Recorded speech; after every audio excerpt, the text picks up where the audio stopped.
Hi all, welcome back to the final whistle then for another stream on the channel, and we're back for the championship predictions. Week 2, week 1 went quite well, didn't it, for clubs? Southampton, late goal there. Leicester City, late goal against Sheffield Wednesday. Stoke and Derby went at it, Stoke coming out on top. Oxford and Portsmouth, two sides who have been really much betted to be down near the bottom, went at it last weekend. Sheffield United, who would have expected that one? But let's just say Bristol City wanted a bit of payback after that embarrassment in the playoffs. I'm going to be joined by the boys, Rich and Steve. We're going to predict every game. We're going to talk about last weekend's championship games. I think Steve's got the scores on the doors of how we all did last week, but Tom, how are we, mate? Are you well? Match straight 2 against Preston and see how Iverson for the first time since he left. Yes. We just want to get over the Huddersfield Town result, which is Steve's got in his background, and we're not going to bring him on if he's going to keep bringing it up. But let's get Rich in first. Rich, how are we? I'm glad to be getting out of Birmingham alive last Friday, Jack, because it was a bit lively after the game, let's just say. Fantastic. Let's get Steve in. Steve, hello. I muted myself. That was a silly idea. Hello. I'm glad there were no bloody signs from that. Were the same last night, wasn't it? There were just nothing. And But boys, let's chat about last weekend. Who surprised you last weekend in the results for the first week? Obviously, it takes a bit of time to get used to the championship, doesn't it? When you come down, Ipswich, Leicester and Southampton. But we all started off fairly reasonably well. But, Rich, how did things go for you last week against Birmingham City? Well, I think if you watch the game, and I try and be pretty fair and balanced, I think we probably got away with one because we didn't play well. You know, look, we didn't have a shot on target, boys, until obviously the penalty in the 95th minute. Look, the referee didn't help.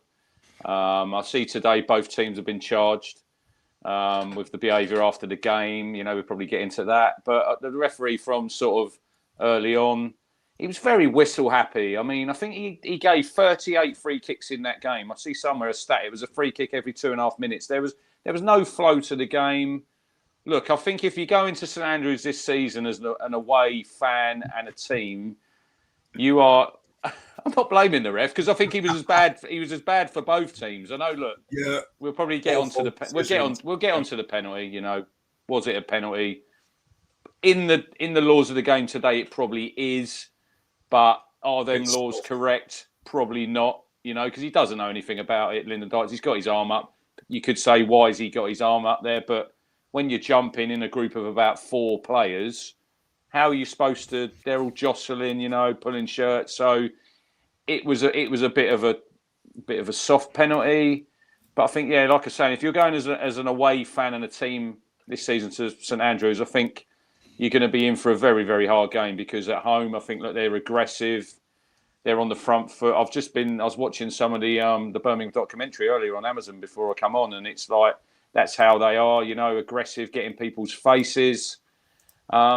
Interesting when Birmingham go away, how they'll get on, you know, and if they get 2 or 3 bad results, how they're going to react to that. But I think I didn't think they were didn't really catch the eye with their football on the night. I thought I really liked the work rate, you know, the pressing. They didn't give us a moment on the ball, you know, and it's probably, like I said last week, it was one of the hardest games, probably the hardest game we could have to start the season. It was a very hard game, and I was more than happy to take a point. Steve, what was your thoughts on Birmingham versus Ipswich, the Championship curtain raiser? Ipswich probably wasn't at the best on the night, to be honest. Birmingham, being at home, had the crowd behind them, would very much make it difficult for Ipswich. They did. Ipswich didn't have a shot on target, did they, until the penalty with George Hurst, which is very much his bread and butter, is what he said in his interview after. It's what I get paid to do. Not quite in the Carabao Cup, George Hurst, but we move from that. What was your thoughts on the Birmingham and Ipswich game? I agree with what Rich said, to be fair. Birmingham will be a very difficult place for teams to go this season. The pressing was very good. Right from the kickoff, you could tell that they were into it. They were ready to go. And it maybe caught sort of Ipswich on the back foot a little bit. But yeah, the penalty, it could go either way. That's the annoying thing about this. I've never jumped up with my arms by my side before. I don't know if anyone else has tried to do it. You look a bit like a salmon, but it doesn't really work. So, and if you found with VAR as well that if you slow down moments of the game to point so and so of a second, that happens within a second. But if it hits your arm when it's here rather than here, it's a penalty. Yeah, I don't know. It's a bit soft. And also, yeah, the ref was very sort of trigger happy with his whistle. I think maybe you could probably let him off with it being the first game of the season, but we found over several games this week that the refereeing has been quite poor, which does not bode well for the rest of the season, that's for sure. Let's just hope that we get a decent couple of referee performances because it's not been great. But yeah, I think Ipswich were lucky to come away with a point, in all honesty. But again, first game of the season, you're going to speak about Leicester and other teams. Yeah. Some teams are going to start stronger than others. And if that Ipswich performance was in December, you'd probably be a bit more worried. But second game of the season, you can write it off. You got a point, and that's a positive. But Birmingham do look very good. And obviously, we play them a couple of weeks. So that'll be an interesting game to see how they set up against us. Yeah, I think the Friday night football, it weren't the spectacular Friday night football, what I was expecting from the both sides. I think they tried cancelling each other out quite well. Sammy Smodic probably should have done better with his opportunity, Rich, the first opportunity really in the game. Birmingham, they sort of said, you know what, that goal should have stood. The one on Jacob Greaves, which they thought was hard. What did you both think to that? Because it probably is a foul because he's jumping and he's nudged him a little bit. If he's not jumping, I don't think it's a foul. Look, it's one, if it goes for you, you're probably going to say it's a foul. And if it goes against you, you're probably going to think that's a bit harsh. Yeah, I agree. Yeah, completely. It could go either way. I actually thought it was a foul. So, I watched it at the gym, sort of in between reps. And yeah, I thought it was a foul. But it was a good finish. He's showing if he can do that. It's a soft penalty, though. But it always happens quite like that, doesn't it, football? These decisions, VAR probably gave that in the Premier League as well, because his arms are up. It's not a natural position, but you always want leverage with your arms, and that's how you jump in it. Like you say, you don't want to jump. Did either of you watch the Liverpool Palace game on Sunday? There was one with McAllister, I think, about 5 minutes from the end, and he's got his arm out. It's hit him on the arm, and that's more of a penalty than our one was. Yeah, they looked at it and they said they want to have a higher threshold this season. So it's one of those. The Sky commentators kept mentioning the fact that they were talking about a higher threshold for several things in the Friday night game, and I don't think that's a penalty. In my opinion, I don't think it's a penalty, and there needs to be actual clear rules, because it's quite ambiguous, the rule for a penalty, and I feel like if you are jumping up and the ball's a yard away, there's nothing you can really do. But I don't think anyone that really knows the handball rule now, Steve. No, if you go in Europe, that's probably definitely you're going to see that given. That is definitely a penalty because they've got different rules. Well, why are we not using the same rules everywhere? Because then it's simple, isn't it? It is. Yeah. But yeah, Ipswich picked up a a lucky point, some would say. But, you know, like you said, it's only first game of the season, pre-season. It takes time to bed in, doesn't it? It just feels like a pre-season game, doesn't it? Opening game of the season where you're just still getting used to the fitness and getting up to speed. And wait, if you, like Steve said, if you sort of look at it in January time, February time, you'd be sort of worried, isn't it, Ipswich fan, thinking, yeah, well, what's going on here? We can't be playing like this if we want to go up. Let's have a look at some of the other results, boys. Southampton, Wrexham. Saints picked it to the post, didn't they? Connor Cody, the second goal, which was, it just felt all right, didn't it, Steve, to be fair? I enjoyed that. Danny Ward. Yeah. See Danny Ward on the floor and on all fours. That was quite nice. Southampton had a lot of chances. Wrexham, they're very much, what I've learned from Wrexham in its first game is they seem like a counter-attacking side. They just keep doing what they're doing and hoping to just pick up chances as they come. And I think they only had really 2 chances in the game, one they scored from. I think Hardy had the chance, didn't he? Which Bazunu saved. Great save, wasn't it? So, 1-0. At 1-0, that's crucial. That's in and it's 2-0 this game over, isn't it? Yeah, especially because a minute later they went up the other side of the pitch and got the free kick and scored it. So, yeah, it was crucial. What did you make of that game, Rich? Southampton and Wrexham? You say about Wrexham, they sort of played on the counter. They've signed Nathan Broadhead this evening from us for 10 million. So a lot of our fans are a little bit, Broadhead's been brilliant for us for the last 2.5 years. He's probably down the pecking order. But I thought Wrexham a little bit unlucky. I mean, Josh Windass pinged one off the bar. Look, it's the championship and it's a game of small margins. And sometimes it doesn't matter how you get the job done. You know, you win that game. I think the goalkeeper, I don't know what you two think, I think the goalkeeper should be doing better on Manning's free kick. It's a great free kick. I just think he's a long way out there.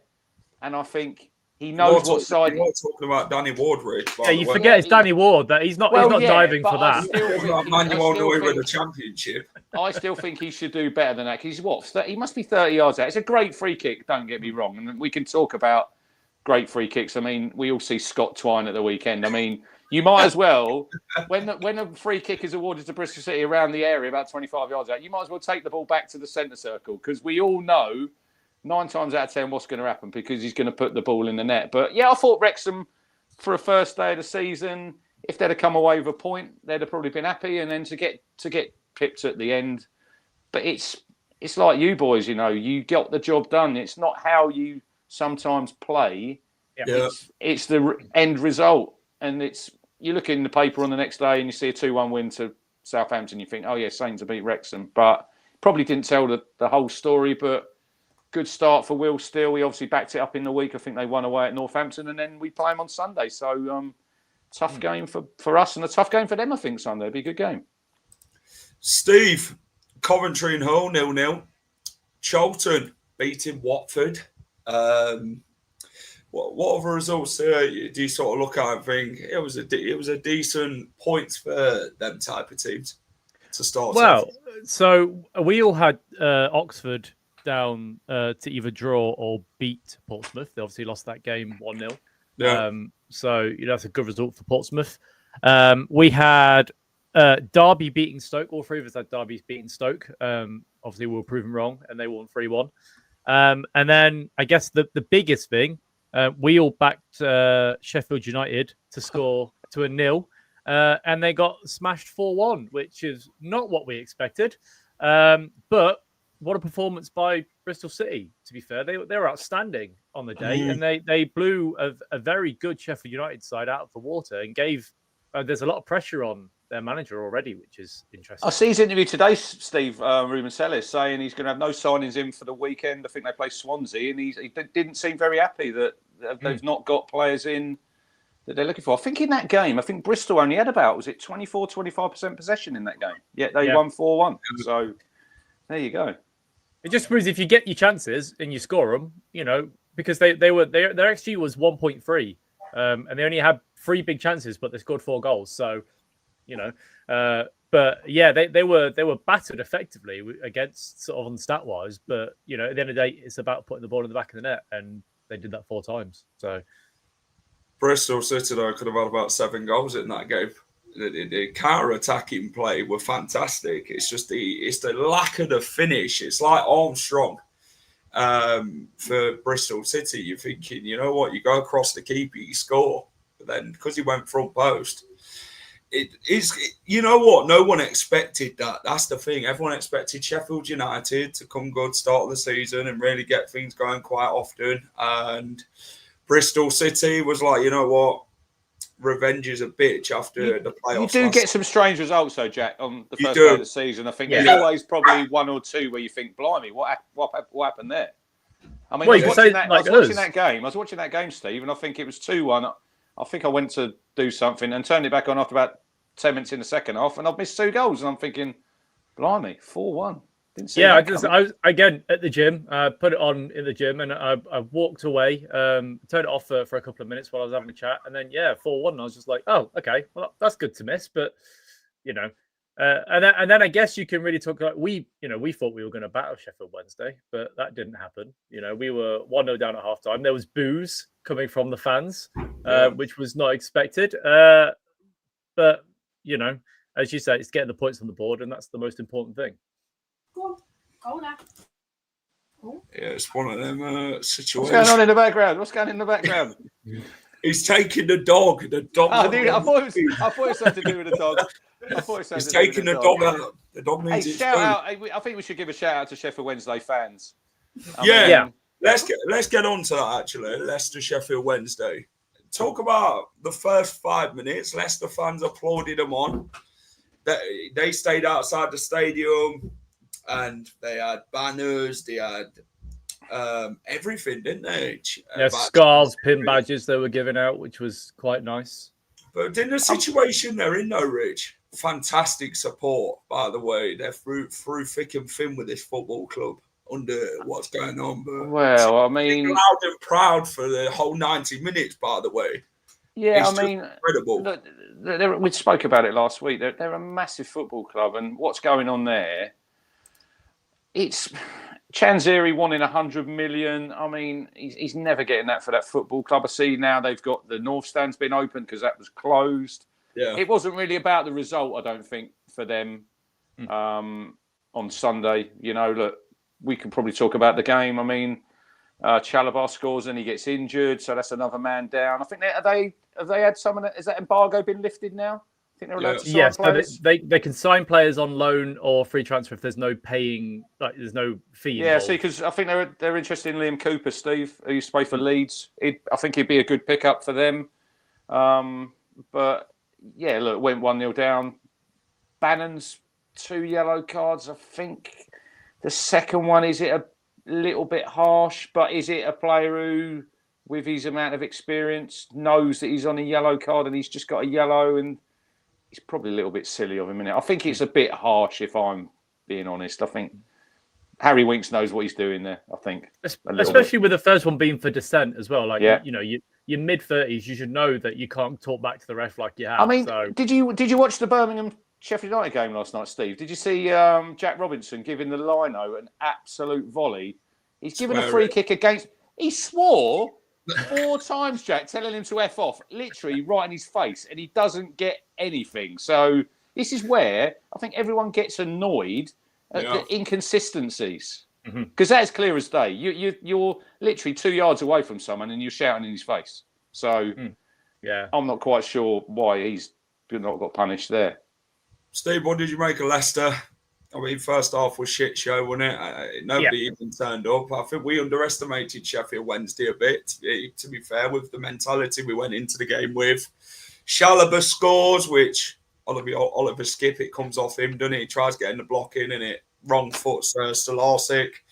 Sheffield Wednesday deserved the lead, to be fair, in the fight and that they showed first half, but Leicester had to come out second half with Harry Winks came on for Oliver Skip. We changed it up and a lot more come quicker and then we dominated.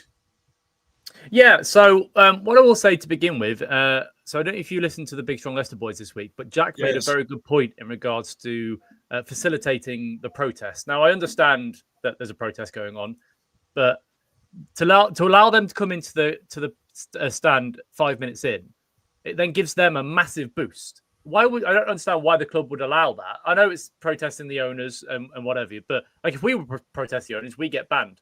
But we'll let away fans do it. And you could see the players, the Sheffield Wednesday players, they picked up as soon as those fans came and started chanting. They picked up. So it just didn't make any sense to me, and I agree with what Jack said. But in regards to our first half, yeah, it was awful. Like it looked like we hadn't played a game of football for 3 or 4 weeks, and it looked like they were the team that was made of millionaires rather than. That's a good comment there about how do they make the fans go in, Steve, because I see that there was only allowed 1,000 in on the concourse and there was 2,000 were outside of the ground, weren't there? Yeah. So health and safety wise, they weren't allowed to go in. But as Jack said, like the club facilitated them to be allowed to do that, to allow them to stay outside and then come in 5 minutes in. If the club had said, no, we're not doing it, then I think they maybe would have gone in for kickoff and protested at kickoff sort of thing, and that would have probably been a bit better. But yeah, I don't know how you facilitate that situation. I don't know how you allow 2,000 people outside to come in the 5th minute. I get the protest, and I completely agree with the protest. But I guess if it was the other way around and we were going to Sheffield Wednesday to protest, would they allow us to do the same thing? And I just don't think they would. But it's Leicester. We're ever obliging to other fans, but our own, unfortunately, with the ownership we've got. But yeah, the first half, it just wasn't good. The midfield of Skip and Samari clearly weren't working, and we tried it again last night, and again clearly wasn't working. Yeah, and the frustration grew and grew, and in that sort of scenario, it's the first game of the season under a new manager. But the biggest caveat here is that every single player that started was at the club last season. So we know that a lot of players don't want to be here, so we just get them out if they don't want to be here. Simple as that. But yeah, it was annoying. Second half, they tired. You could tell that they hadn't had as much preseason training or match fitness that we had. And then I think even if Bannon hadn't been sent off, we probably still would have won that game. But the sending off helped because it meant we could be more sort of front-footed and add the pressure on. And if you got Jordan Ayew up front, you're always going to score a couple of goals at some point. Especially when pulling defenders here and there. And then Wout Fass holding his ears, is cupping his ears to the fans after he scored. Like, fair enough. You give it out to him. You got to take it back as the fan base. But in that scenario, if you know that the fans are already sort of against you, why would you try and make it worse? Because it's not going to. I don't think you're not winning there, Steve. You're never going to win. No, I know.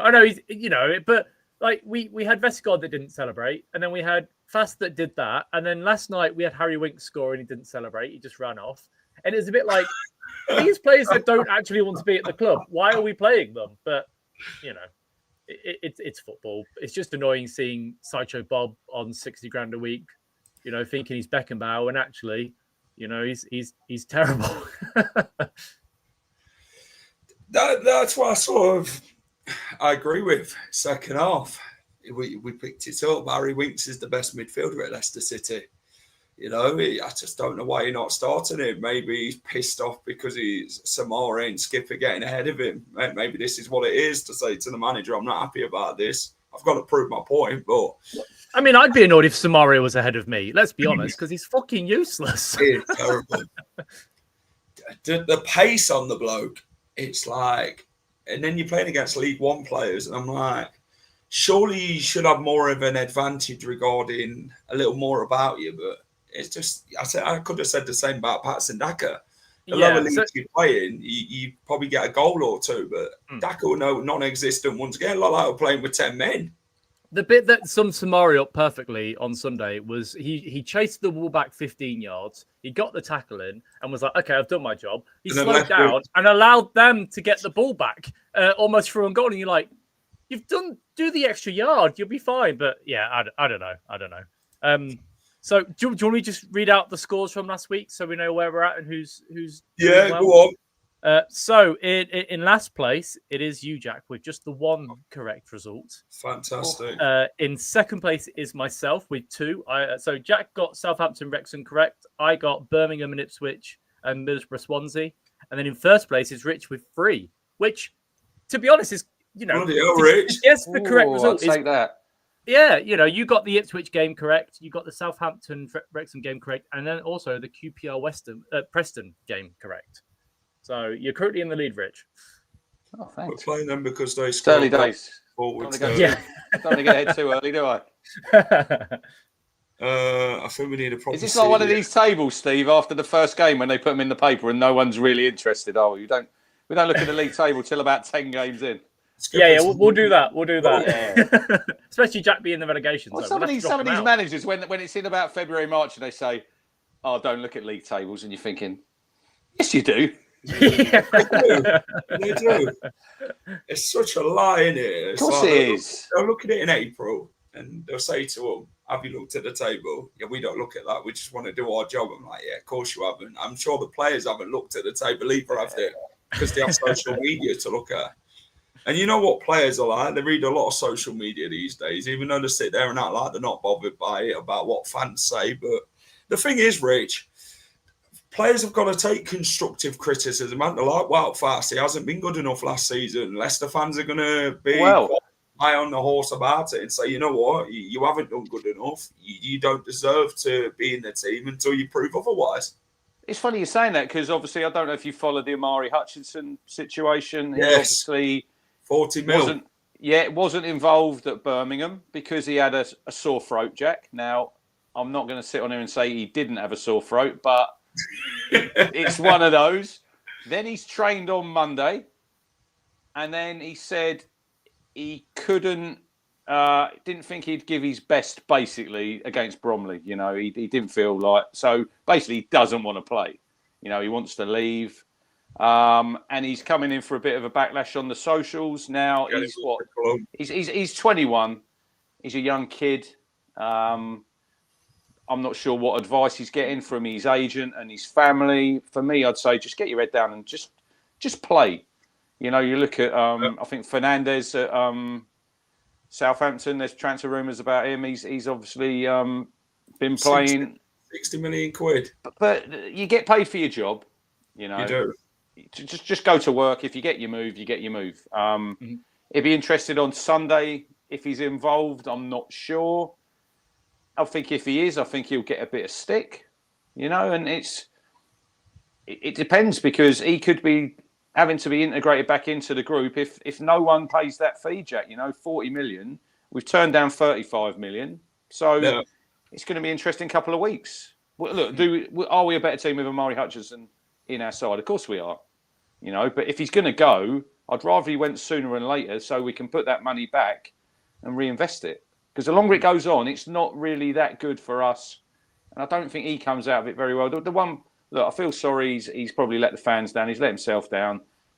Most of all, I think he's let McKenna down because we had him when he was at Chelsea. He wasn't really doing a lot. And we've made him into the player that he is nowadays. But you've only got to look at Alexander Isak at Newcastle, how he's behaving. The player power. They hold all the aces, don't they, nowadays, players? This is what it is. It's all agents. Agents want to get the money, don't they, Rich? And this is why I respect Belal El Khanous at Leicester. There's been a lot of teams speculated to wanting him and inquired, and his agent's been doing whatever and chatting to other teams as they've been reporting, but he's got on with it. He's showed he can be professional. Not like Wesley Fofana, where he refuses to play and sits in the stands and doesn't celebrate when Leicester City score. We remember that one, don't we, Steve?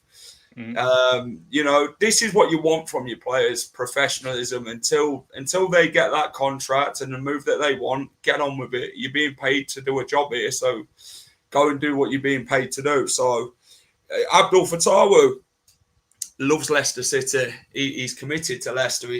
Everton came up. He said that he don't want to go. He's not interested in moving from Leicester anytime soon. So that's what you want to hear a bit more of, isn't it, Rich, regarding players doing that type of thing, to how committed they are to the football club and they are willing to stay and fight and get you back up.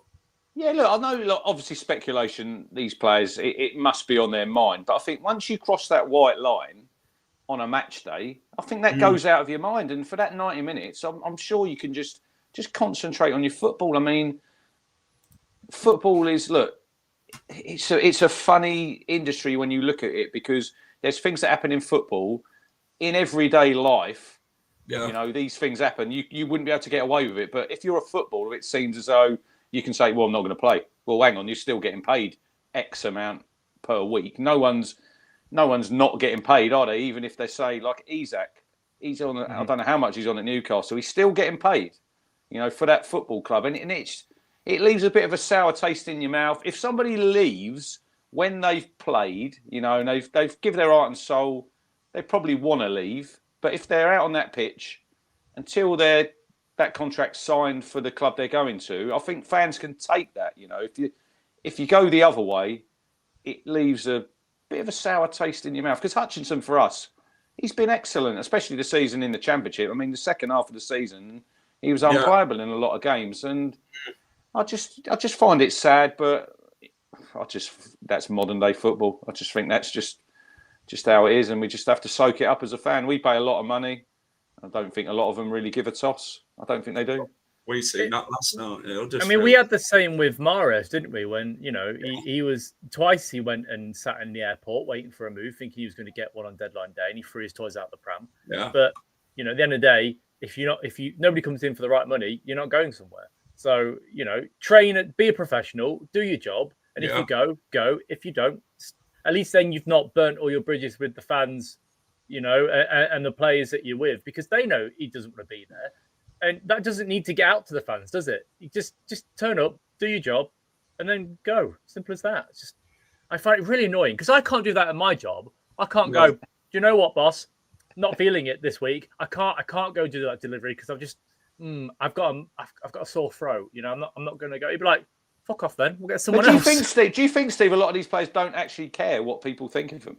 No, there's so they probably don't. There's so much in that bubble, aren't they? I think. Mm-hmm. I don't know. Yeah, I agree. They are, and you know, we get a lot of comments by people saying, "Oh, well, they read the comments online." No, they don't. They might read occasional ones on Instagram, but they don't give a shit about what we say on Twitter. They're earning 60, 70, 80 grand a week.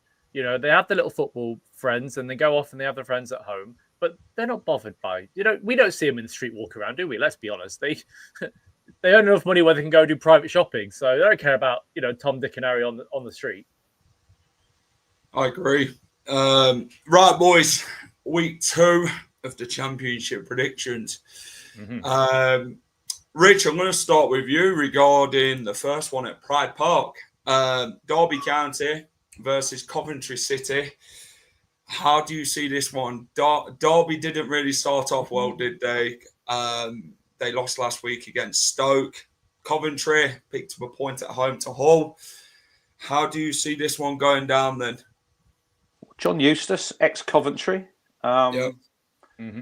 Yeah, look, I was a bit surprised about Coventry. I thought they'd probably turn over Hull, and we obviously all had, I think, Derby to beat Stoke. I think this is going to be a tight game. I think I might edge towards a 2-1 Coventry victory. Ooh. I think it'd be tight. I think it could go either way. It wouldn't surprise me. Look, it's the Championship. We know what the Championship is about. It wouldn't surprise me either way if there was an odd goal either way. But I think Coventry got some good players. Obviously, Lampard going back to Derby. He was obviously there. That was his first job, wasn't it? So that'll be interesting. But yeah, I think Coventry just edging it by 2-1. Steve, what you got for this one? Obviously, Jack Redoni looks like he could be going to Southampton. So that's probably a big miss for them if that happens ahead of this weekend. What's your thoughts on this game? I've actually gone exactly the same as you, Rich. 2-1 Coventry. I think overall they have a better quality of players than Derby. I think Derby still have a decent squad, but it's lower level Championship where Coventry would be hoping towards, sort of pushing towards promotion this season. So 2-1 Coventry. I think sort of had you right. Or might get a couple if he plays. Derby are not going to make it easy at all for Cov in this one. I think Derby's had a good window. John Eustace, what did he get? Birmingham 6th, and then he got the sack. And but did you see Wayne Rooney's comments today? And he's got his Wayne Rooney football show. Basically, when he went in, they were struggling. No, they weren't. They were 6th in the division, and you took them down the league, didn't you? he don't see that he's struggling. That's the problem with him. He just thinks he goes into a Do club. you think Rooney comes back into management? I think he's done now. I hope not. I think abroad. I don't think he comes back in England. You could probably see him up in Scotland. I say abroad. Scotland isn't abroad, but maybe up in Scotland, somewhere like that. And then, but I don't think he's got many chances left, has he? He's not like Lampard, a bit like Gerrard, I guess, in a way, where he's fucked off to Saudi. He's not there anymore. Is he? Is he left now? No, he's back there. Who? That's the problem with these great English players. They've played under really good managers, but they just don't seem to be able to do it themselves. Because that's the same about Oliver Skip, Fox Fanatics, mate. That one seems like it's regressed quite a bit as it goes on in the season. But I did like the Blackburn. Sorry, Joe, the Birmingham documentary where Tom Brady Wayne Rooney was obviously talking to him, and then you get clipped. He goes to the car, and he's like, "I'm not sure about our manager. He's not all there." Doesn't like his work ethic. That's what he said. Didn't he? Which makes sense. Look at the guy. I'm gonna go for a draw in the first one. 1-1. Okay. I'll tell you what. I'll go 1-1. We'll be bored by the end of the season. I think I will. The amount of stress I bloody get, Leicester City fan. I think I'll be bored before him. The next one is Portsmouth versus Norwich, Fratton Park. Ooh. Portsmouth will be bouncing after that first win in the season. Norwich, I think everyone expected them to have that win last weekend, and then Millwall came, took the points. Steve, how do you think this one goes at Fratton Park? So I think that it will be a 1-1 draw. I think Portsmouth being at home, they're quite a good home ground, to be fair. Portsmouth is quite close to the pitch and nice and loud. Norwich didn't really turn up last week against Millwall. So I've gone for a 1-1 draw. It'll be an interesting game. I think it'll be a tight game, that one. Rich? It was a bit unfortunate when seeing Norwich lose. I always hate when I see Norwich lose, especially first game season. Agent Manning, Liam Manning, we obviously had him. He was at our academy, so he started off really well. Look, Fratton Park, difficult place to go. Good result for Portsmouth last week away at Oxford. Josh Sargent's still at Norwich, isn't he, at the moment? I think he might be the difference. I'm going to go for another away win. I'm going to go for another 2-1 away win. I think Norwich might just edge it. Obviously, I'm hoping they get absolutely battered and lose probably about 5-0. But I think Sargent might just make the difference there. It'd be interesting if he's still there come the start of September, because I think someone's probably going to come in for him. I'd be very surprised if he's still there, because he's probably one of the best strikers in the Championship. Yep, I agree. Fratton Park, tough place to go. I mean, John Mousinho made it a difficult place to go for any team last season. Pompey, Norwich, everyone's expecting them to be up there this year, maybe for the playoffs, but I don't know. Didn't really start off well. But Josh Sargent is the man, isn't he, for Norwich? Obviously, he scored many goals last year, and I think he'll be on the score sheet for this one. I'm going to go 2-0 Norwich. Next one, we're going to go to the racecourse, boys. Ooh. Who's going to be at the races for this one? I think this is live. It's live on ITV, isn't it? Saturday lunchtime. I believe so. Yes. It is. What do you reckon with this one, Rich?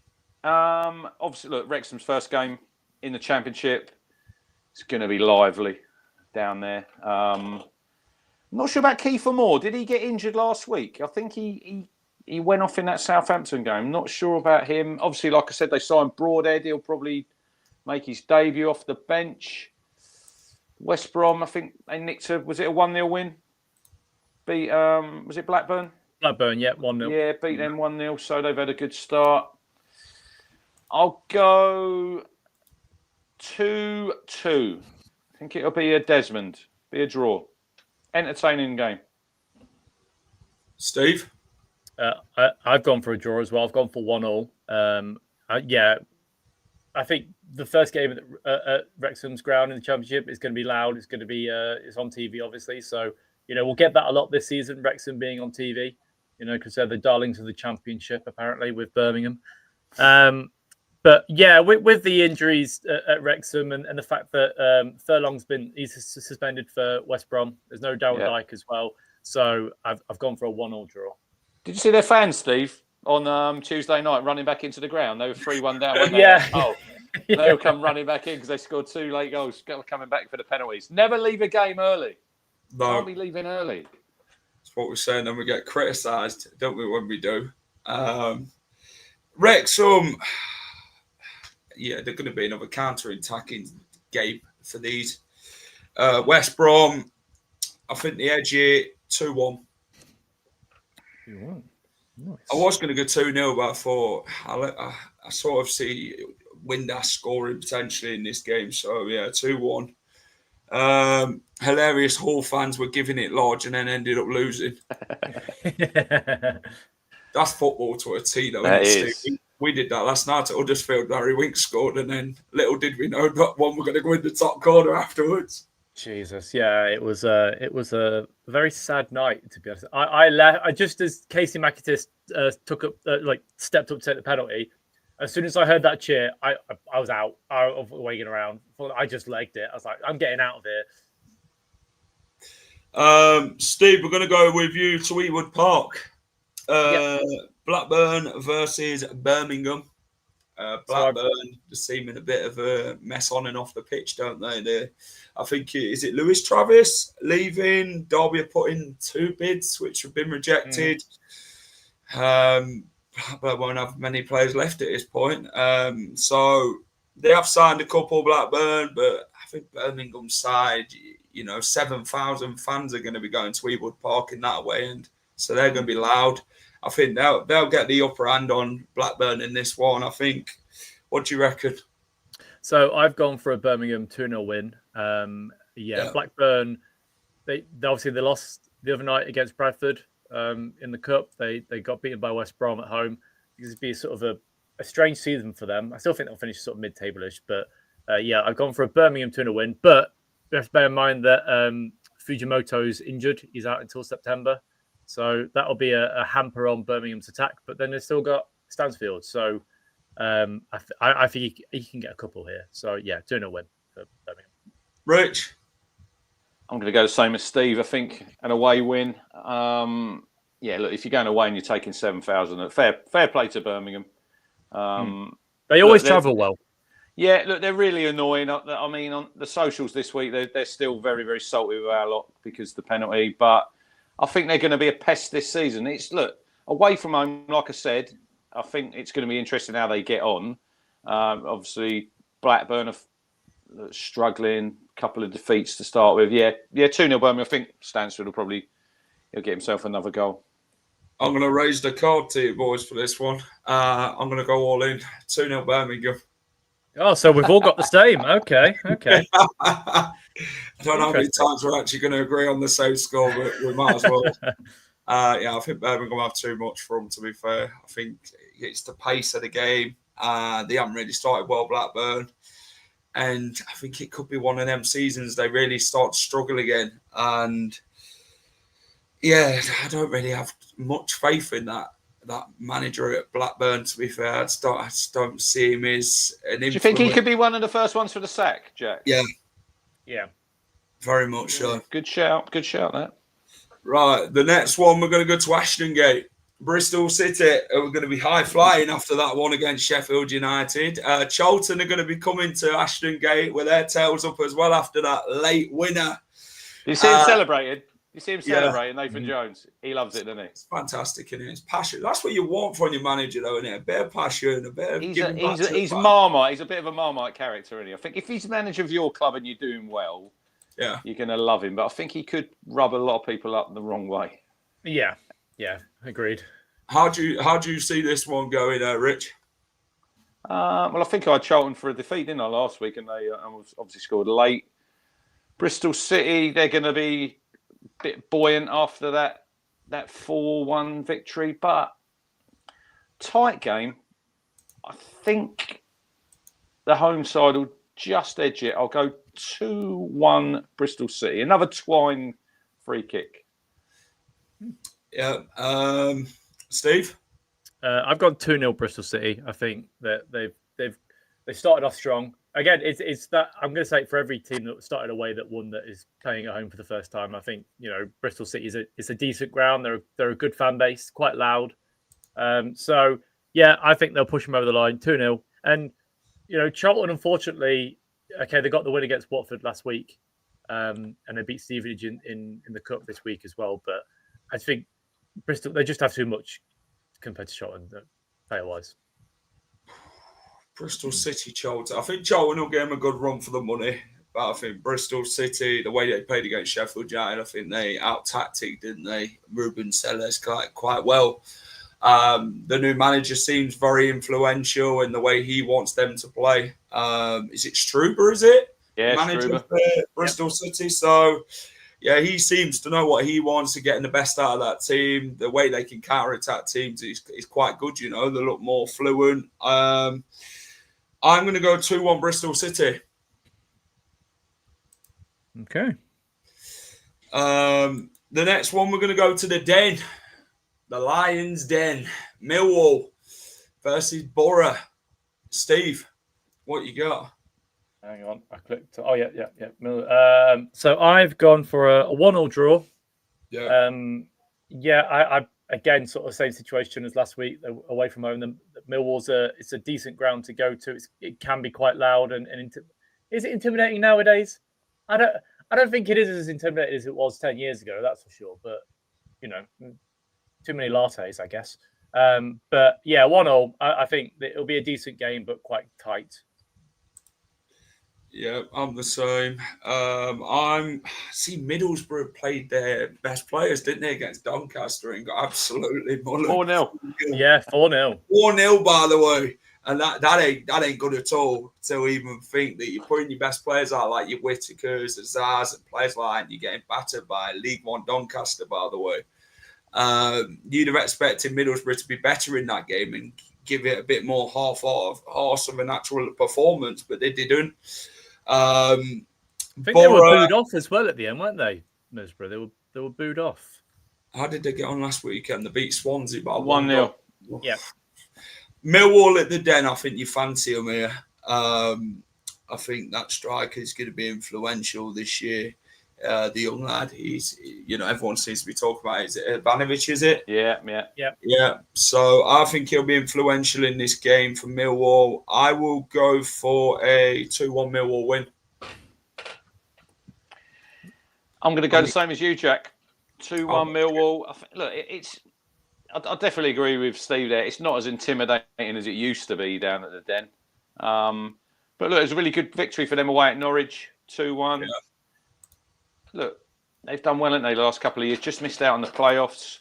If they can get their home form, they could push the playoffs this season. Yeah, I'll go 2-1. Obviously, Rob Edwards will want a bit of a reaction. It's not great when you get turned over by anyone in the Carabao Cup. We should know because we are the kings at losing against these lower division teams. So I'll go 2-1 to the Lions. The next one is the battle at Deepdale. Preston versus Leicester. I mean, when we was last in the Championship, it was the best away day of that season. We celebrated and we won the Championship. And it was great. This time round, we're back again. And, this one's how the Leicester City start the game is we need a better performance. And we've got to start off on the front foot in this one for me. Team selection be interesting to see what Marty goes with. I think we need to be a bit more fast flowing, a lot more move the ball quicker. We need a striker who can actually score goals. I'm hoping Jordan Ayew can actually step up in that number 9 shirt this weekend and actually get one for Leicester. So for Tarwer, he's going to be influential again. He's been fantastic since in pre-season, obviously against Sheffield Wednesday, but Preston didn't give up against QPR, did they? They come back fighting and scored a great goal. So I think it could be a tough afternoon at Deepdale for Leicester, but we pull through this as we should. So I'm going 2-0. Okay. I'll back us. Samore to score. I'm joking. All right. I seen your face then. You was like, yeah, near goal, mate. Yeah, go on, Steve. You're next. So I've got us as a 3-1 win. I've always got to back Leicester, unfortunately. So I'm always going to pick us as a win because, I'm a Leicester fan. The positive for Leicester is that we should have Ricardo Pereira back this weekend. And I think Preston have got a couple of injuries. The only positive I can see is that Preston like to play free at the back. And our system should work quite well against free at the back. But if they pack the box like Sheffield Wednesday did, we probably won't break them down. But yeah, anyway, 3-1 and an IU brace. Rich, what you got? I think you should have more than enough quality to beat Preston. I think last weekend, I think QPR was 1-1 and they were 1-0 down. So they came back. I'm gonna go bold. I'm gonna go 3-0 Leicester. We'll take it. We'll take it. Roll them over. I think Preston are going to struggle. They're going to struggle this season. They're going to be down in probably the bottom 5, I would have thought. I will take that for Leicester. 3-0. Next one, boys, is Sheffield Wednesday versus Stoke. That one's going to be a packed house, isn't it, you'd think? They've opened the North. Is it a North Stand? They've opened that back up. The Chanziri Stand is what they like to call it. Stoke come to town. Did well against Derby. 3-1 last week. Sheffield Wednesday. They've got that fight, haven't they? That real siege mentality to make it difficult for teams, and they're not giving up. So they'll obviously have the same team that played Leicester last week, and it's how long they can stay in the game and really grind through it. But I think Stoke probably have a little too much for them in the end. So I'm going to go 2-0 Stoke. Okay, 2-0 Stoke. What about you, Rich? Well, look, it'll be a bit of a strange atmosphere, I'd have thought, at Hillsborough, because, look, I mean, they're going to back the players. But when you've got an owner like that, it's not going to end well, is it? They're waiting for him to go. I don't know what his plan is moving forward. And like you said, it's a case of how long can they stay in the game with what they've got at the minute, because off the bench, they're going to be really, really short. And they've obviously lost Chalobah. They're one man down there already. I don't think they've signed anyone this week, not that I've seen. Stoke last week, 1-0 down, come back and win 3-1. Good victory. Can they have a decent season? Can they push sort of to get in the top half, maybe? Push to the playoffs? I don't know. Robbins is a good manager. What he'd done at Cov. I think it's going to be an away win. I think Sheffield Wednesday will be in the game, but I think Stoke will just edge them 2-1. Steve? I've gone for a 2-0 Stoke win. Them losing Chalobah and then Barry Banham as well. They're already down to bare bones. So as much as the occasion. Is he available? Is he available, Steve? Because I think he had his suspension in the cup, didn't he? Oh, he could do. Sorry, I was looking at football and it said he was. So yeah, he might be back. But yeah, the first game back with Chancery, there will be a lot more protests for sure. But I just think Stoke have more quality than Sheffield Wednesday, and it could be a situation where I think they're a couple of weeks behind fitness-wise compared to most teams. So come the 70th minute, you could see them sort of slowing down and getting tired. So yeah, I've gone for a Stoke win 2-0. Liberty Stadium's next, or whatever they like to call it these days. It is called the Liberty in my eyes because that's how I remember it. Swansea versus Sheffield United, both defeated on the opening day. How do you sort of see this one going, Steve? I think we're going to see a bounce back for Sheffield United. In all honesty, the opening day, they're going to get a kick up the arse. And obviously they lost last night in the cup as well, or the night before, whenever it was, against Birmingham. I too much quality in this team. I've gone 3-1 Sheffield United. I just think they're too good. And it will click at some point. We'll see that. It will click for the players.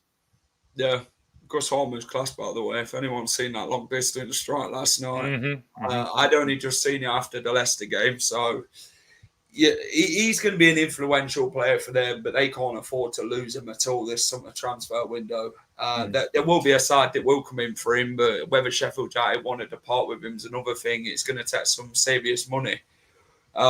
Swansea, Sheffield United, 2-1. 2-1 Sheffield United. Crazy goal, honestly. That's probably the best goal of the Carabao Cup already, without even thinking about it. What do you reckon, Rich? I think this is a big game for Ruben Selles. I really do. When, like I said earlier, when you see his comments about, obviously, he's frustrated that they haven't got the players in that he's wanted. I know there's still time in the window, but I think there's always going to be someone early on who you probably don't think is going to be under pressure. And if they lose this game, that'd be 3 defeats on the bounce. I don't think they will, because I agree with you, Steve. I think they've got too much quality. I mean, they cannot lose Hamer, Jack. No. But I think someone's going to come in for him. Maybe a team like have been promoted, or there was a talk of, I think, PSV. He's the difference maker. They had to bring him on last night. I think he started on the bench and he came on and he obviously scored that goal. I think last week, you can't read too much into that first game, I think, at home when you lose 4-1. I think that's a little bit of an outlier. I don't think they're going to get turned over like that again. I will go 2-0 to the Blades. Lovely. Vicarage Roads, Rich, we're going to stay with you for this one. What do you reckon? This is nailed on 1-1. You reckon? Yes. 1-1 written all over this game. Yeah, exactly. That's what I've got to. 1-1. This is one of them, isn't it, where both sides... Richard Kone will start this. I think QPR's got some great wingers, by the way. They've got a good attack. Someone was on about it earlier. They could really push up the table this year with the attack that they've got. Watford, you never know what you're going to get with them, to be fair. It's always difficult to even talk about Watford with where they're going to finish. They didn't really finish great last year. I've got this one. I'll tell you what, I'm going to sit on it as well. I'm going to go 1-1. Oh, so we've all got the same again. Yeah. That's twice in a week. Bloody hell. 1-1. Yeah. I just don't think we can even... I just don't see either side winning. I don't know. It's going to be one of them games of both sides will defend the hell out of the game, and it's just one of them who can break each other through, to be fair. So it's what we call a defensive shot. You just knock it to the side. Both shut up shop. Rich, we're going to come to you first. Oh. We're going to talk to you, boys. Ipswich versus Southampton, and we know how this one ended last season for you boys. Yeah, Southampton right. all 3 points. We rather look at the season before when we scored in the 97th minute, and that was Easter Monday. We have to talk about recent times, I'm afraid. We can't go too rich into history. Look, we talk about managers who need wins. I think if you look at McKenna, I think I was reading a stat the other day. He's won 4 games in 40. Yeah. And we haven't started well. I can't sit here and say we have, but I look at results across the board, in the League Cup, and you always get results you probably don't expect, because these teams, some of them treat it as another pre-season game. You make a lot of changes. We made 8 changes on Tuesday at Bromley, but no excuse. You should go there and you should get the job done. But it's a home game. It's the first home game, and we really need to be strong this season at home if we're gonna be up there pushing where we all hope that we will be. But I still think our squad, we're still light in some areas. We're probably not going to see the best of us until probably after the international break, when the window's shut and who you've got until January. I think sometimes, do I think the transfer window should be closed before the start of the season? Yeah, I do. Because you're in a state of not knowing what's going to happen. Hutchinson, is he involved this weekend? I don't know. I don't think he probably will be. But then again, if he's in the right mindset and he says to McKenna, I can play, he could be a game changer. But look, Southampton had a good start. They obviously beat Wrexham, and then they went to Northampton in the cup. I look at their bench at the minute, and I think their bench is probably stronger than our bench. So I'm going to sit on the fence. I'm going to go. It's going to be a good game. I think it'll be a good game of football. I'm going to go for a 2-2 draw. Steve, what you got for this one? I've gone a 1-1 draw for this one. Yeah, I think they cancel each other out. As Wrexham boss Parkinson said it the other week, Southampton have got 40-50 million pounds on the bench compared to us. They're just buying results. How can he sit there, Steve, and actually keep a straight face saying that? I know. Like, you've just done the last 4 years. That's all you've done, mate. What are you talking about, you moron? So yeah, I agree with what you said, Rich. I've once the international break comes for us all, that's when you'll see the players that are willing to be at the club sort of pick up. You get 2 weeks for your squad, majority of your squad, not every single player, but enough so you can do some proper tactic training and stuff with them. So, but yeah, 1-0. I think it will be a good game, and I'll be watching it whilst I'm at work. So yeah, 1-0. Two of these sides are supposed to be in the promotion races for this season.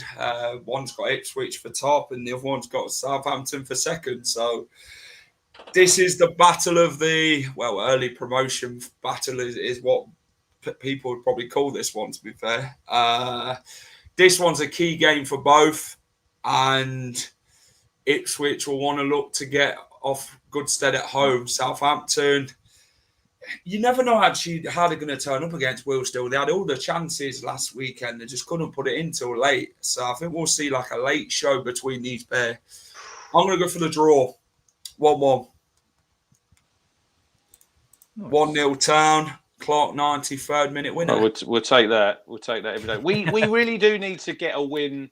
I'm not really bothered how we get it. We could play well. Look, we all want to, I think as fans, we like a team to play well and win. But I think we just need a victory from somewhere. We need to build a bit of momentum. We're in that sort of state at the minute. We're not used to winning football matches after last season. We won 4 games.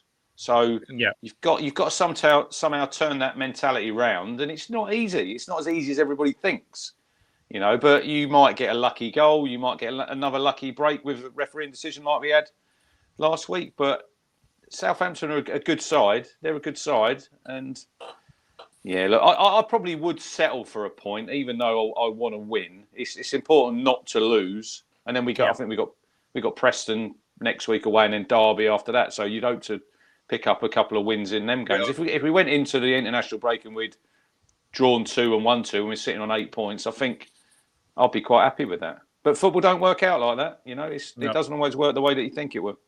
You can't predict football. It's like Leicester City. You never bet on them, do you, Steve? No, you don't. Especially when you think you're going to beat Sheffield Wednesday 6-0, and then you end up, Talking of betting, there was a guy in my comments after I'd done my Bromley video, Jack, and he had a 10-team accumulator. He would have won 11 grand. And who was the team that let him down? Ipswich. Us. Yes. Never bet on your own team. No. It's bad, isn't it? It is. That is bad. Boys, last game of the weekend. What's it called? The MKM. Hull versus Oxford. Is this on TV? Because it's a 3 o'clock kickoff, isn't it, on Sunday? Yes. It's probably on Sky Plus, let's be honest. But the Premier League's back, isn't it? So it might not be. What about rugby? They play there, don't they? Hull play at their stadium. Yeah. Is that maybe why it's on? No, this one's not on TV. No. I'm not expecting Hull Oxford, Steve, to be on Sky. Really, it's not going to be a thriller, is it? Main event. It might be. We might sit here next week and say, "Did you see that Hull Oxford game? I mean, it was 5-4. What a game!" But I doubt it. They're all over on TV over here in the US. Normally, Sky have it on the red button, don't they? These EFL games. They probably will for the Saturday games. But yeah, it's also traveling up to Hull on a Sunday is not, it's an hour up the road for me. I can't think of anything worse, to be honest. These two are just about cancelling each other out. I think that's what happened last season. Ben Nelson was at Oxford then. Weren't the greatest of games last time. I think it were a night game last time these two played last season. But what do you reckon with this one, Rich? Obviously, these two sides, people have had them down in the bottom half of the table. Low down, by the way. Maybe the relegation zone. But how do you reckon these get on?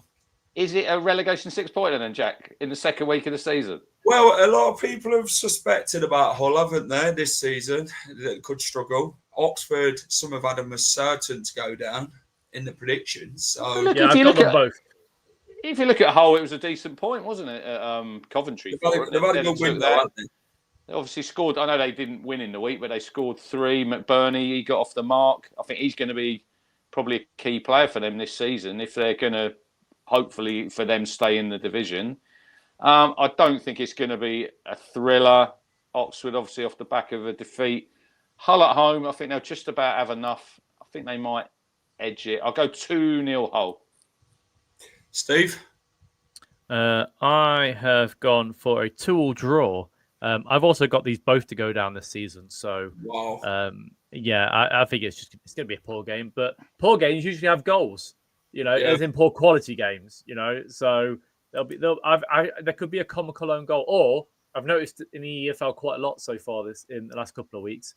There are goalkeepers that are all playing out from the back, and a few have been cut out. And you could see this quite Sargent got one, didn't he? The Millwall closed the Millwall goalie down, and it just rebounded off him into that. They're all up to it, aren't they, these goalkeepers? Yeah, well, there's one in Salford got a goal against. I don't know who they played, but there was a cock up with their goalkeeper passing the ball out, and it got intercepted and in the back of the net. So, 2-2. A poor quality game, but still some goals. Make Hull happy a little bit. It's depressing up there. Hull, regarding the transfer embargo, they've made a few good signings for the free agents that they have brought in. Ollie McBurney. Is Joe Geldar, he's a loan, isn't he, at the minute? Lundstrom's coming in. So, I don't know. Hull are one of them. Like, you never know what you're going to get with them. Oxford, I mean, bloody hell. Gary Rowett sets his teams up to frustrate the hell out of you, doesn't he? And this is where they've got to really pick up points from. I think a point here would be good for them. I'm going to go for a home side. Ollie McBurney double in this one. I'm going to go 2-0 Hull. Sargent's goal was literal blooper material. Yeah, that was the one last week for Norwich against Millwall. Crazy stuff. Boys, thanks for joining us again. Well, hang on, we need Richard's guess for the last one. I've gone 2-0. Oh, did you? Sorry. Yeah, sorry. I went. I wasn't ignoring it. I was looking at referees for this. He's getting too excited about visiting Hull on a holiday. Steve is. That's what it is. He's booking his next. He's checking out.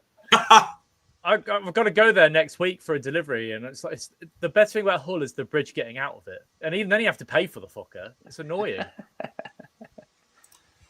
Cheers, boys. Have a good weekend. Well, we hope our sides actually turn up this weekend, especially Leicester, and play far more better, so we can have a little bit of a spectacle. Steve, I know you're going to be at Preston, aren't you? I am, yeah, for my sins. Yeah. A nice little 3-hour trip up there. So lovely. Looking forward to it. We can only hope for the best, and hopefully these boys have actually got it in them to put in a half-assed performance this time round compared to Huddersfield. Yeah. So, boys, thanks for coming on as always. Rich, what's coming up on the Suffolk Crunch? I've done a Nathan Broadhead, a little video for that's gone up tonight. Match preview Saturday, and then I'll do the Sunday sit down Sunday night when I get back from the game. Hopefully it'll be positive. But yeah, another good show, boys. Long trip for you, isn't it? About 3 hours, isn't it, for you guys down to Southampton this week? It's at home at Portman Road. Oh, okay, easy trip then for you. Yeah, easy trip. Yeah. 5 minutes up the road, you'll be fine. It's always good this time of year. You go to football. The weather's nice. Like driving to Preston. I mean, we're going there next weekend. You want to go there early season because you do not want to be going up there in the depths of winter, because that's another grim place, Preston. Yeah, it is bleak. You want to go Blackpool when the pressure breaches on? Get on a roller coaster and that, Steve. Have they still got the is the big one still on the Pepsi Max, right? Whatever you used to call it. I don't know. That was one of the we beat them 1-0. I think I stayed there. I remember going on that. I think the back 2 carriages, Jack, had no people in. They had bags of sand in the back to sort of weigh it down. And I'm thinking, is this safe? I've got one of them little lap, the little lap things, the bar that comes along. Yeah, wouldn't go on it again. John, you can talk to me about that in the match preview, what we do with Preston later on. So, yeah. Rich, thanks for coming on, mate. See you next week. Next week. Steve, thanks for coming on. Hopefully, like I said, a bit more positivity ahead of the weekend. We'll put Huddersfield behind us. And, yeah, big game at the weekend again. And are you at the game Saturday? I will be there, yeah. I'll be there. We'll actually have to try and meet up this time rather than being this day or that way all over the place. That's all right. If we can go Spud Bros for a jacket potato, we might actually make it a date. So we'll see. You know what? I saw he was there last time, but the queue was so big that I thought I ain't standing around for a jacket potato. But how did Marston's get on yesterday? Tell the viewers. So I got a random DM from somebody on Twitter telling me where to park, and also he said, "I'm going here for food. You check it out." And I was like, "Okay, Marston's is it a pub?" Went on Google, and yeah, I've been like really good diet wise for the last sort of 3 or 4 weeks, and I thought, "Fuck it, I'm gonna treat myself." And oh my god, I sat in the van. And I had 2 chicken breasts and a chicken leg, and it was the best fried chicken I've ever had. It was incredible. So if you ever go up to Huddersfield, it's it's a 10-minute drive from the stadium. It's about a 50-minute walk. Yeah, it's quite long, but yeah, go get a Marston's because it was really good. It really was. Appreciate it. Me and Steve will be back next week. Rich is going to be joining us as well next Thursday, 6 p.m. for week 3. We'll have a chat about how week 2's gone, and I will catch you on Saturday, Steve. Cheers, guys. Have a good evening. Later. That is it from me. The match preview for Preston is 8 o'clock, so join me for that live on the channel. I'll be joined by TikToker Charlie Wynyard, as he will be giving me the lowdown on the Lily Whites. Leicester head to Deepdale this weekend. The Battle of Deepdale is what it is. Can the Foxes come out on top? Let's see what happens. But yeah, join me at 8 for that. We're going to be discussing it. Team selection, Preston, the opposition, and all that. Score predictions always. But yeah, get involved. If you've enjoyed this stream, hit the like button for me. Subscribe to the channel if you're new and you haven't subscribed already. Please get down and do so. Help me out massively. If you watch this on playback, let me know all your predictions ahead of the games. And also let me know how your team's going to get on this weekend. But thanks for watching. Take care. And I'll catch you again soon. Keep it a final whistle.